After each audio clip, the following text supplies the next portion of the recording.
అందరికీ నమస్తే నల్లా వెల్కమ్ టు సాఫ్ సీదా ముచ్చట. ఎన్నికల ప్రచారం అంటే ఎందరికో పండుగే, అట్లాని దొంగలకు కూడా పండుగనే. ఎంతమంది పబ్లిక్ ఉంటే వాళ్ళంత పని అల్కగా అవుతుంది అన్నట్టు. ఇక లీడర్లు ఓటర్ల వేటలు ఉంటే వాళ్ళు జనాల పర్సుల వేటలు ఉంటారు. లీడర్లు దొంగల ఎయిమ్స్ రెండొక్కటే అయినా చేరుకునే తొవ్వలు వేరన్నట్టు.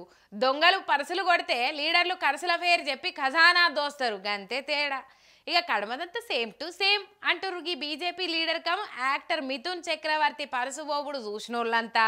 ఏమి ఇచ్చంత్రాలు అవుతున్నాయి ఎలక్షన్ల ప్రచారాలల్లా. మహారాష్ట్ర లెక్కనే జార్ఖండ్లో కూడా ఎలక్షన్లు అవుతున్నాయి కదా. అసెంబ్లీ ఎన్నికల ప్రచారం కోసమని యాక్టర్ కమ్ లీడర్ మిథున్ చక్రవర్తి సారు నిన్న అసెంబ్లీ నియోజకవర్గానికి పోయిండు.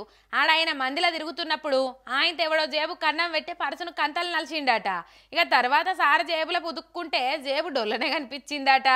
ఇక స్టేజ్ మీదకి వెళ్ళే మైకులో దయచేసి నా పర్సు పోయింది, ఎవరికైనా దొరికితే తెచ్చిండ్రి అని ఎట్లా బతిలాడుకుంటుండో చూడుండ్రి.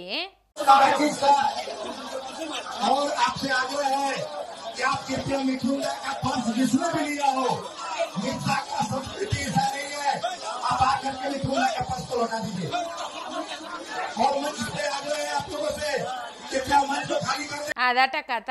ముందుకు బారిన వరద నీళ్లు పోయిన పరుసులు ఎన్నడన్నా వాపసు వచ్చిన చరిత్ర ఉన్నదా? అది కూడా చరిత్రే అనుకోవాలి, గంతే. ఇక అసలు గట్ల మందిలకు పోయినప్పుడు మంచోళ్లే కాదు ముంచెటోళ్ళు కూడా ఉంటారు కాబట్టి విలువైన వస్తువులు జాగ్రత్తగా పెట్టుకొని పోవాలి సారు. ఆ దొంగడెవడో కానీ కమ్సే కమ్ సొంత పార్టీ లీడర్లను కూడా ఇడవకుండా లూటీ చేస్తారా? ఇదేనా ధర్మం అని కామెంట్లు చేస్తుండ్రు ఈ వార్త చూసిన నెటిజన్లు.